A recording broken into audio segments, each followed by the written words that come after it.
Ne, nu pasirinkam ne modernų kelią, pasirinkam tokį, kuris būtų aišku iš vaizdinės pusės, kad nereiktų nei daug teksto, ta prasme, iš vis teksto nėra. Gal šiek tiek.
Ir tu iš toliau filmuok. Tai iš grūtelio nematysi, kad pasidėlė.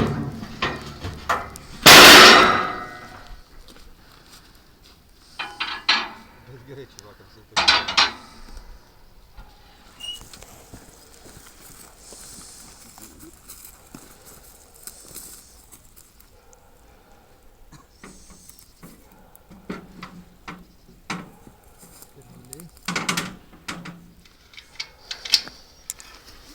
Paminė, kad neprivesti laisvumo.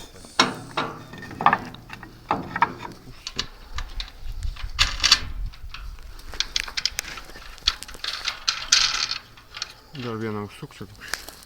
Jo, tiesiog.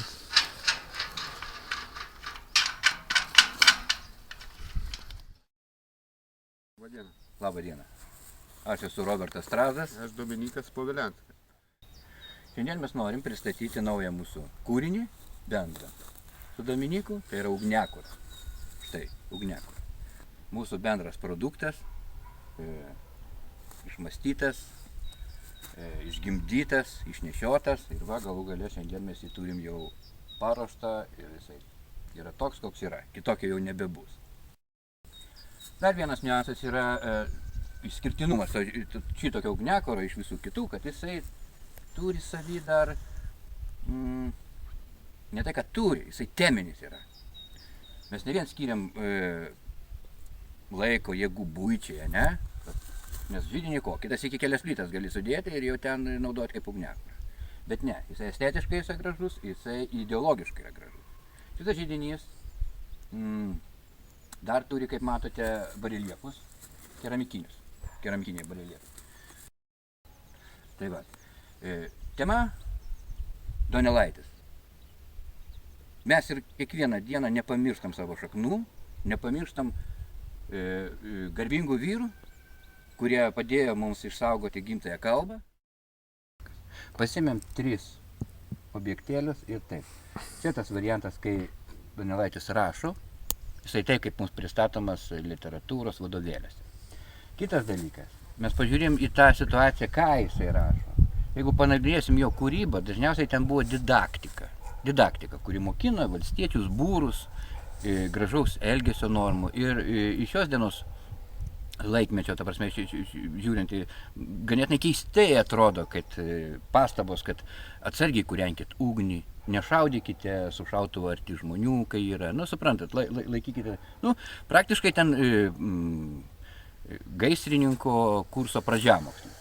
Tai va, čia vat, Čia va nežiūrint to viso jo palikimo literatūrinio, kurį žinom, man įdomus kaip žmogus, kaip asmenybė, kuris buvo puikus kūrėjas,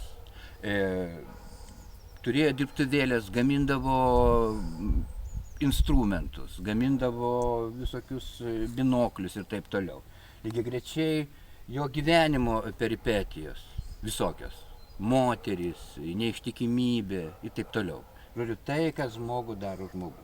Tai va čia, tokiom priemonėm minimaliom, bandžiau pavaizduoti, lyg po padidinimą stiklą, mes žiūrim į Donelaitį, jisai buteleitę pasistatęs, geria vyną ir mąsto apie tai, apie savo sumautą gyvenimą.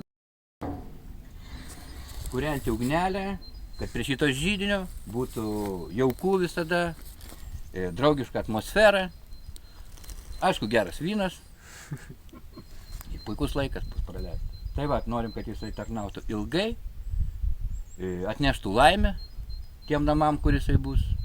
Ir visą laiką prisiminkim, kas mes tokie esam, dėl ko mes esam ir įprasminkim savo gyvenimą. Tai va, kaip ir mes savo darbų kasdienį įprasminam savo gyvenimą ir ne tik tais kažkokį tai objektą darom, bet jisai dar yra ir prasmingas.